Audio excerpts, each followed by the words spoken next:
Hello friends. अभी कल PCS का एग्ज़ाम हुआ है, अपर पीसीएस का प्रीलिम्स एग्ज़ाम हुआ है। तो थोड़ा बहुत उसके बारे में चर्चा करेंगे कि पेपर का लेवल कैसा था और कैसे क्या रहा उसमें सारी चीज़ें। इसको कंपेयर भी करते हैं, देखिए है क्या। जो पीसीएस का पेपर आया था, अच्छा पेपर आया था। जो लोग अभी इसको कह रहे हैं कि बहुत इजी आया था या इजी टू मॉडरेट था, अभी आंसर की आने दीजिए, सब समझ में आ जाएगा। और इस टाइप का एनालिसिस मोस्टली वो लोग कर रहे हैं जिन्होंने खुद कोई पेपर नहीं दिया है। घर में आ गए, घर में पेपर देखा, उन्होंने उसको सॉल्व किया और बता दिया ये तो ऐसे हो जाएगा, ये इजी करना था, ये बहुत इजी था सॉल्व करने में, इसको आप ये अटेम्प्ट कर सकते हैं। जबकि रियलिटी ये होती है कि जो पर्सन एग्ज़ाम देता है, जो एग्ज़ाम हॉल का प्रेशर होता है, उसको कोई कवर अप नहीं कर सकता है। आपके आते हुए क्वेश्चन उसमें गलत हो जाते हैं। तो थोड़ा बहुत बात करते हैं इसमें। देखिए, पहली बात, जो ये पेपर था, इसमें एक भी क्वेश्चन ऐसा नहीं था जो सिंगल लाइनर हो। वन लाइनर क्वेश्चन थे ही नहीं। जितने भी क्वेश्चन थे, 150 क्वेश्चन, वो सारे के सारे स्टेटमेंट वाले थे या बहुत सारे ऑप्शन थे। तो ये रियलिस्टिक चीज़ है कि जब इस टाइप का कोई पेपर बनेगा तो बहुत लेंदी हो जाएगा। और आपके पास 2 घंटे, 2 घंटे में उस पेपर को अटेम्प्ट करना है, आपको 2 घंटे में आपको उसके बबल फिल करने हैं, 2 घंटे में सारी चीज़ें आपको प्रिपेयर करनी है। तो अगर आप 150 क्वेश्चन की आपको बबलिंग अगर उसमें पूरी करनी है, तो आप ये मान करके चलिए कि कम से कम 20 से 25 मिनट आपको उस बबल्स को भरने में चले जाएंगे। थोड़ा बहुत 5-6 मिनट जो बीच में इन्विजिलेटर आते हैं, आपका थंब इम्प्रेशन लिया जाता है या जो फॉर्म फिल कराया जाता है उसमें चला जाता है। तो आप राउंड फिगर में ये मान करके चलिए कि 150 क्वेश्चन को सॉल्व करने के लिए आपके पास लगभग 1.5 घंटे हैं। अब उसी 1.5 घंटे में आपको सारी चीज़ें कवर अप करनी है।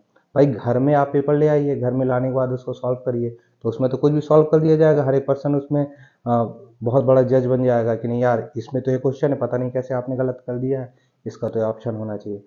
कम से कम मान के चलिए 20 क्वेश्चन इस पेपर में ऐसे थे जो जिसमें पूछा गया था कौन सा इसका ऑप्शन नहीं होगा, और उसको कंसीडर करना बहुत टफ हो रहा था।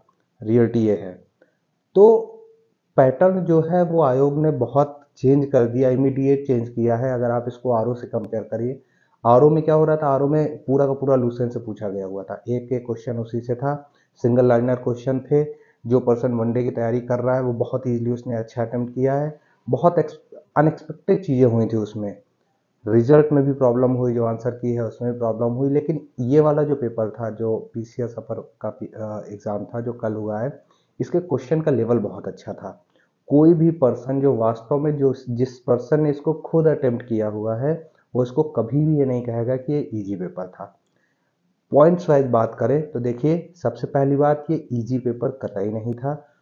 मॉडरेट भी मैं नहीं कहूँगा, इसको आप टफ की कैटेगरी में ही रखेंगे। क्वेश्चन ईजी थे, वो समझ में आता है, लेकिन जो उसके ऑप्शन दिए गए थे वो बहुत टफ थे। उसको एलिमिनेट करना बहुत टफ हो रहा था। आप इवन कंडीशन ये आ रही थी कि एक एक क्वेश्चन को अगर आप एक ऑप्शन एलिमिनेट कर देंगे तब भी उसका आंसर नहीं निकल रहा था, ये कंडीशन थी। क्वेश्चन बहुत लेंदी था। कोई भी पर्सन ऐसा नहीं होगा जो एक बार जिसने सिंगल शॉट में पेपर अटेम्प्ट किया हो और वापस जा करके उसने अपने उस क्वेश्चन को रिव्यू कर पाया हो कि ये क्वेश्चन मेरा सही है गलत है। तो अगर ये सारी चीज़ें हम लोग कंसीडर करें तो पाएंगे कि 150 में जिस पर्सन ने भी 120 125 अटेम्प्ट कर लिया फर्स्ट शॉट में, वो दोबारा फिर वापस हो ही नहीं पाया, उसको फिर आगे बढ़ना पड़ा। तो बहुत सारे लोग ऐसे भी मिलेंगे हमें जिनका पेपर भी एक तरीके से उन्होंने जबरदस्ती अटेम्प्ट किया। लास्ट के 10 या 15 क्वेश्चन ऐसे रहे होंगे जो उन्होंने जबरदस्ती अटेम्प्ट किए, एक तरीके से उनको समझ में नहीं आया कि इसमें क्या करना चाहिए। ये कंडीशन भी रही होगी। साथ में आरओ के पेपर में क्या हो रहा था, आरओ के पेपर में जीएस भी था, साथ में हिंदी भी थी। हिंदी में नॉर्मली क्या होता है, जो लोग पढ़ने वाले होते हैं, जो कंटिन्यूस प्रिपरेशन कर रहे होते हैं, और हम लोग खुद हिंदी भाषी क्षेत्र के हैं यूपी में, तो उसमें कुछ लोग ऐसे भी मिलते हैं जो 60 क्वेश्चन होते हैं, उसमें 60 में किसी ने 55 सही कर दिए, किसी ने 58 सही कर दिए, तो उसमें मेरिट क्या होती है, एब्रप्टली बढ़ जाएगी। इस वाले पेपर में हिंदी का तो ऐसा कोई स्कोप है नहीं। इस वाले पेपर में क्या हुआ है कि पर्सन को पूरा का पूरा जीएस अटेम्प्ट करना है, और जब जीएस अटेम्प्ट करेगा क्वेश्चन लेंदी आएंगे, पेपर छूटने की संभावना ज़्यादा बढ़ेगी। एक भी सिंगल लाइनर क्वेश्चन नहीं है, बहुत सारी चीज़ें इसमें वेरी की। तो मेरे हिसाब से तो पेपर को कतई इजी तो नहीं ही कहा जा सकता, इवन मॉडरेट भी नहीं कहा जा सकता है। ये सारी चीज़ें मैं आपको इसलिए बता रहा हूँ, मैंने खुद लास्ट टाइम का मेंस लिखा हुआ है। उस बार का भी मैंने पेपर दिया हुआ था प्री वाला, तभी मैंने मेंस लिखा है।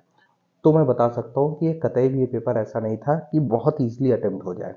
अभी जो लोग कह रहे हैं कि जिनके 100 नंबर आ रहे हैं, कोई बहुत लोग ऐसे मिलेंगे जो बोलेंगे 100 क्वेश्चन सही हो रहे हैं, कुछ लोग ऐसे बोलेंगे कि उनके 110 सही हो रहा है। डिफरेंट टाइप के पर्सन मिलेंगे आपको। कुछ लोग ऐसे ही बोलेंगे जो अटेम्प्ट को ही मान के चलेंगे कि उन्होंने 120 अटेम्प्ट किया तो उनके 120 सही हैं। इस टाइप के भी लोग मिलेंगे। तो मेरा मानना है कि जिसके भी 85 प्लस अटेम्प्ट जिसने किया हुआ है नेट, यानी प्लस और माइनस हटा करके जिसके भी नेट क्वेश्चन 85 के आसपास है, मेरे अकॉर्डिंग उसका अच्छा स्कोर है। अब कट ऑफ के बारे में बात करते हैं कि कट ऑफ क्या रह सकती है। कट ऑफ बहुत सब्जेक्टिव मैटर होता है। कट ऑफ के बहुत सारे फैक्टर होते हैं। एवरेज किस साइड जा रहा है इस पर डिपेंड करता है। आयोग कितने आंसर की में क्वेश्चन सही या गलत करता है, कितने में फेरबदल करता है, उस पर डिपेंड करता है। कितनी पोस्ट आ रही है उस पर डिपेंड करता है। तो मोटा मोटा मान करके चल रहा है कि पोस्ट लगभग 700 के आसपास पोस्ट है इसमें।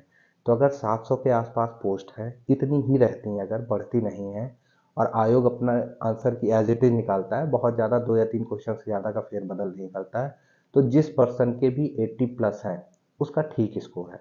बहुत अच्छा स्कोर तो जिनके 95 प्लस है उनको ही बोला जाएगा। लेकिन बहुत अच्छे स्कोर से तो सब लोग मेंस देने जाएंगे नहीं।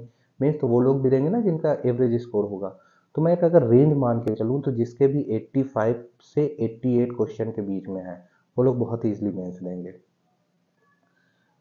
मेंस बहुत टफ होता है। मेंस में आपको सब्जेक्टिव मैटर होता है, उसमें सारी चीज़ें लिखनी पड़ती हैं। तो जिन लोगों के अगर 88 के आसपास आ रहे हैं या 85 हैं जिनके भी, मेरे हिसाब से उनको प्रिपरेशन करनी चाहिए मेंस की फर्दर। बाकी लोग अभी चिल्लाते रहेंगे कि उनके 100 आ रहे हैं, कोई ऐसे भी मिलेंगे जो 110 आ रहे हैं, उन सब चीज़ों को छोड़िए। प्रयास से करिए, ज़बरदस्ती कोचिंग वोचिंग के चक्कर में ना फंसिए। जो आपके पास बुक्स हैं उन्हीं से प्रिपेयर करिए। नोट्स वगैरह अगर कहीं से मिल जाए तो सो फार सो गुड है। अदरवाइज जो भी इसकी मानक बुक्स आती हैं उसको आप लीजिए, उससे प्रिपरेशन करिए। बाकी जो प्रीवियस ईयर क्वेश्चन है उसको आप देखिए। यही सारी चीज़ें होती हैं, इसी से चीज़ें सॉल्व होती हैं। हिंदी आपको सही से पढ़ना है, ये सारी चीज़ें हैं। तो कुल मिलाकर के जिसके भी 85 प्लस हैं उनके होने की संभावना है। हालांकि 85 प्लस वाला इसको तब माना जाएगा जब आयोग की आंसर की सीट में हो जाएगा। अभी के लिए इतना ही। Thank you.